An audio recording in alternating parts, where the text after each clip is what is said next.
Hello, welcome. My name is Professor Jenny Bond, and I'm going to show you how I organize my Canvas class. Again, there are many dozens, and I'm sure even more than dozens of ways of organizing class. So I'm going to show you my method. And again, of course, if you're from the sciences or the arts, you probably organize it differently. But I have mostly 50% freshmen, and so I like to do it this way. And this is just an example. You can use it and riff it. What I do is I have a Zoom link for discussion, a permanent Zoom link that I create. And so I put that right on top as the first module. And you see I have the link at office hours. I have a Zoom invitation, which I got from Zoom. Okay, I have another video on that. For week 0, class has not started yet, I like to put a resources sheet for students. So students in this time could be under a lot of stress. So I like to put mental health places they can go to on campus, wellness on demand that they can do virtually. Also, most crucially, I also put a GIF in there, free writing tutoring. And so I put that as a 0 week. And so I find, that if I have questions, I also will later probably put another page here for library sources. So I'll just go over my week 1. I'm really very much into checklists. Some students, some people who have seniors, they think, oh, they should know it. Because I have 50%, and when I say save time, I'm talking about dozens of emails from different students, mostly freshmen, right? So I have to do a lot of things that maybe some professors who have mostly seniors don't have to do. So I created a module 1, week 1.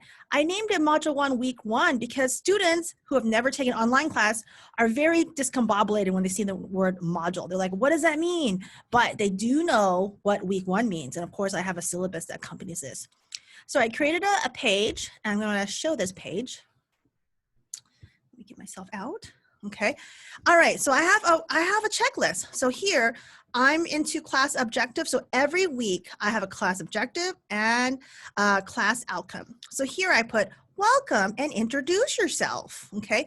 Learn about Susan Chan and one of the mothers of Asian American Studies. So then I number it because I want students to know. Sometimes they have this and they read it on their phone. So it's actually, it's better for them to see it that way sometimes.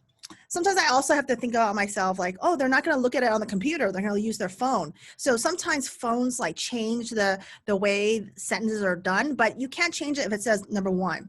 So number 1, introduce yourself on Google Slides. Number 2, read the reading. Okay. Number 3, watch the documentary. Okay. And they did that. So now I put a class outcome, right? And as anyone who does K through 12, students are very, very used to this class objective, class outcome. So if they've gone that, and if they're freshmen, this is very familiar to them. And then this is great. Then I put good job on week 1. And then you can read the GIF. You did a good job. False.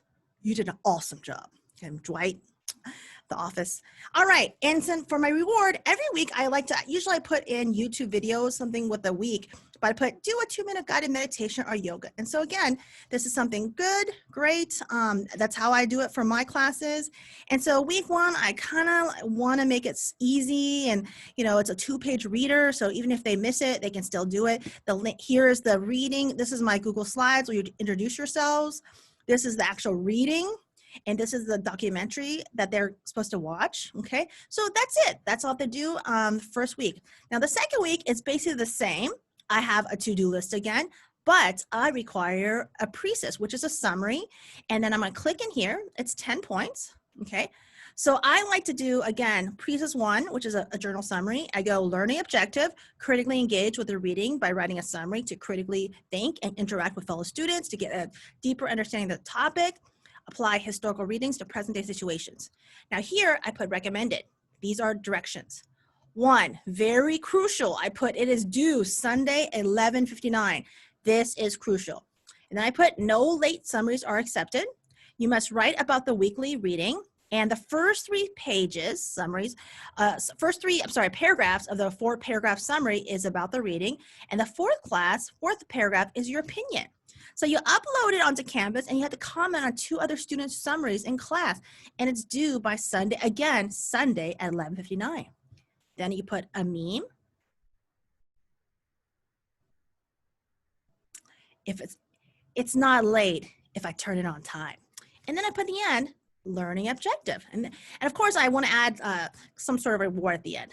All right, that's how I organize my class. I try to make it as easy and simple as possible. You got the office hours, you got week 0 welcoming, you got the to-do list, you got all the readings up, you got the documentaries up that they just click on it. They basically, and also when I do my videos, which the next week I start doing my videos, here you see I lecture on Takaki chapter 1. I also put up my PowerPoint. So again, this is a very easy, I think, hopefully, a way to slide in freshmen, and I've had this vetted by students. So, of course, there's many ways to do a class, but this is one organization. So, I hope this actually helped you a little bit in seeing how one instructor, one professor actually creates a class and how they organize it.